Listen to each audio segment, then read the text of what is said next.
Hello, friends. Can you believe it? This is the last week of Library at Home. I can't believe it either. We did it. We've made it to the very end of the school year, just a few days left, and this is going to be our last library video. So let's sing our song together for the last time this year. Ready? 1, 2, 3. Open, shut them, open, shut them. Give a little clap, clap, clap. Open, shut them, open, shut them. Fold them in your lap, lap, lap. Creep them, creep them, creep them, creep them. Right up to your chinny chin chin. Open up your little mouth. Ah, but do not let them in. Good job, everyone. For our very last story for this school year, I chose one of my all-time favorites, and I wonder if you can figure out which one it's going to be. We have to have a special guest for this story, and maybe it'll give you a little clue about which one it is. Who's that sneaking into our video? Hello. It's the pigeon. Any ideas what story might have Mr. Pigeon in it? He always comes to listen to his own stories. He likes to be in the middle of the story. Which one could it be, Mr. Pigeon? It is the very first pigeon story ever. Don't let the pigeon drive the bus. This is written and illustrated by Mo Willems, and this was his very first book. Don't let the pigeon drive the bus. This is what started all of the pigeon's crazy stories. So let's read this one together, shall we? Pigeon, would you like to read the book with us? Oh, that's a yes for sure. Do you want to? Where should you sit so that you can see it? Where do you think pigeons should sit? Pigeon. Pigeon, that's not going to work. You can't sit. Pigeon, you can't sit right on my computer in front of the camera. The kids aren't going to be able to see the book. No, Pigeon, that's even closer. They're definitely not going to be able to see it. They can't even see me if your face is right there. Back up, Pigeon. Back up. Let's see. How about you sit right here while we listen to this story? Right there. Then you can see, and the kids can still see the book. That's the most important thing. Is that okay, Pigeon? Okay, Pigeon says that's okay. All right, let's read Pigeon's number one story. Don't let the pigeon drive the bus. Words and pictures by Mo Willems. That means he's the author and the illustrator. He drew the pictures and he wrote the words. You can see here it's got a medal on it. That means the sticker shows that this book won a prize. The prize that this one won is the Caldecott Honor. That's a very important award for awesome kids books. So let's read it together. Don't let the pigeon drive the bus. Here, Pigeon, I'm going to sit you right here instead. You can still see him a tiny bit. Let's see. Let's make Pigeon. I'm even going to make Pigeon a little chair. Ready? I'm going to slide some other books that I have over here. And I'm going to sit Pigeon like that so he can listen to his own story. All right, Pigeon, let's do it. Don't Let the Pigeon Drive the Bus by Mo Willems. Here's our title page, and this one's kind of interesting because in this book, the story starts right here on the title page. Normally, the title page just has the name of the book and the name of the author and illustrator, but this one introduces a character, and it starts the book right here. Hi, I'm the bus driver. Listen, I've got to leave for a little while, so can you watch things for me until I get back? Thanks. Oh, and remember, don't let the pigeon drive the bus. There he goes. The bus driver's walking away. There's our sneaky friend Pigeon. I thought he'd never leave. Hey, can I drive the bus? What did the bus driver just tell us? He said, don't let the pigeon drive the bus. What should we answer the pigeon? No, Pigeon. No, you can't drive the bus. Please. I'll be careful. No, Pigeon. I tell you what, I'll just steer. My cousin Herb drives a bus almost every day. Do you believe him? Do you think this pigeon has a cousin that drives a bus? I don't know about that. True story. Look at the illustration here. How can you tell what the pigeon is feeling? Can you tell? He's got that little squiggle over his head. What do you think that means? Yeah, usually that means a character is kind of annoyed or maybe a little bit mad. Vroom, vroom, vroomy, vroom, vroom. Pigeon at the wheel. No? No, Pigeon. I never get to do anything. Uh-oh, he's throwing a little fit, I think.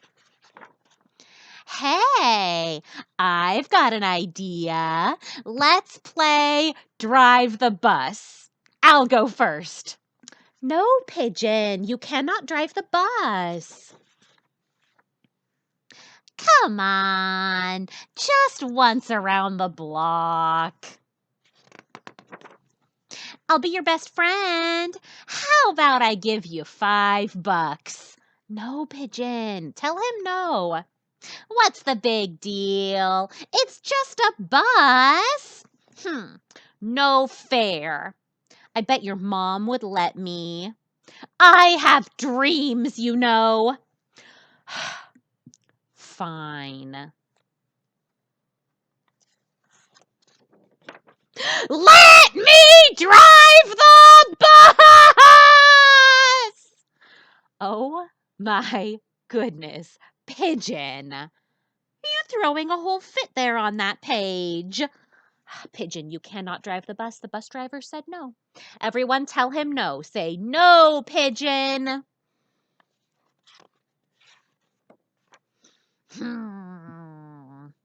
Oh, now he's really upset. He's got a big dark cloud above him in his illustration. And look, his feathers are all over the ground from his big tantrum. I'm back. You didn't let the pigeon drive the bus, did you? Great. Thanks a lot. Uh-oh.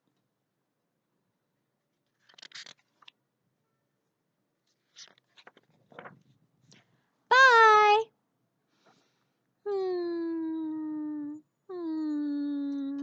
He's so sad. He's hanging his head down. Poor pigeon.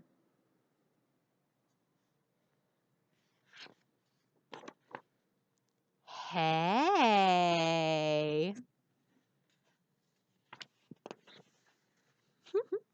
Look. See that bubble? That means that's what he's thinking about. He's thinking about driving that giant semi-truck. Oh, silly pigeon. If you can't drive a bus, you can't drive the semi-truck either. That is the end of Don't Let the Pigeon Drive the Bus. Did you like that one? I love that book. It's always so good. All right, Pigeon, that was your story. Did you like it?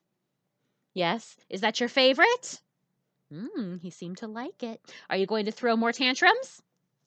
Pigeon, you're not supposed to throw more tantrums. You're supposed to behave yourself. Be a good pigeon. All right, my friends. I'm going to show you really quick before this video's over.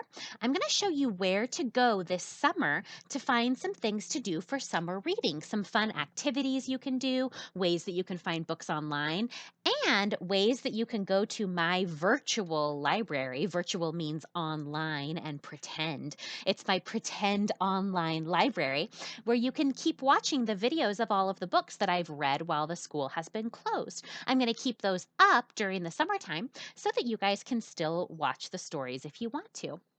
So take a look real fast. Let me show you. All right, guys, here is the Creo Virtual Library. This is the little pretend library that I've made for everyone to be able to access at home. And I'll put a link to it in the description of this video and on Google Classroom so you can bookmark it, save it, so you can get back to it over the summer. Here is what it looks like right now. I'll move myself over here. Here's what it looks like. There's a cartoon Mrs. McCoy with the background of our actual library. And here on the left-hand side is whatever the current lesson is for the week.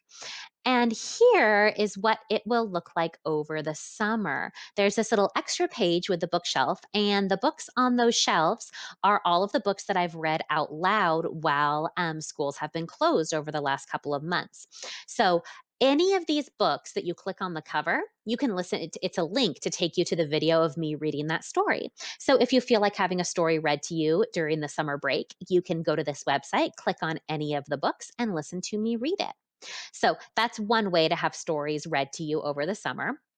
Another activity that you can do during the summer, up here on the top of my website, you can see that it says SMUSD Library at Home. If you click there, it will take you to this website, which is one that myself, along with all of the other librarians from the San Marcos schools, we've created this. It's got a ton of resources like ebooks, ways to access books online if you can't go to the bookstore or go to the public library. Here are book clubs, read alouds, not just from me, but from the other librarians and teachers too. There's our research pages that you can go do research online, podcasts, extras has all kinds of virtual field trips and stuff. But we are working on some summer reading activities that are going to be available to you. There's going to be things like bingo and choice boards where you can choose different activities to do. Also, it's going to link to whatever the public library and Barnes and Noble and what they're doing for summer reading. And that's going to be listed right up here with all the different categories. It's not ready yet, so it's not posted on the website. But as soon as it is, it'll go up here. It'll be ready for you by the end of the school year. So you can keep growing your brain. You can keep learning at home. You can still have access to books that you can read online, even if we're still staying at home. So that is the SMUSD Library at Home page. And this is my own webpage of just the stories that I have read.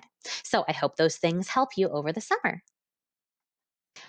All right, friends, now that you know where to look for summer reading activities, it is the end of our very last library at home for this school year. I just want to say that I have missed you guys so much, but I am also super, super proud of you for how hard you've worked at home, how much you've been helping your families, how you've still been growing your brains and reading lots of books, even though we can't be together at Korea right now. I am just super proud of every single one of you, and I cannot wait until we get to see each other again in the real library and we can share some more stories together then. So until then, have the most awesome summer ever. Keep reading books, do some summer reading activities, let your brain keep growing over the summer, and I will see you guys in the fall, all right? I love you. I miss you. Take care of each other. Bye. Bye, Pigeon. Bye, friends.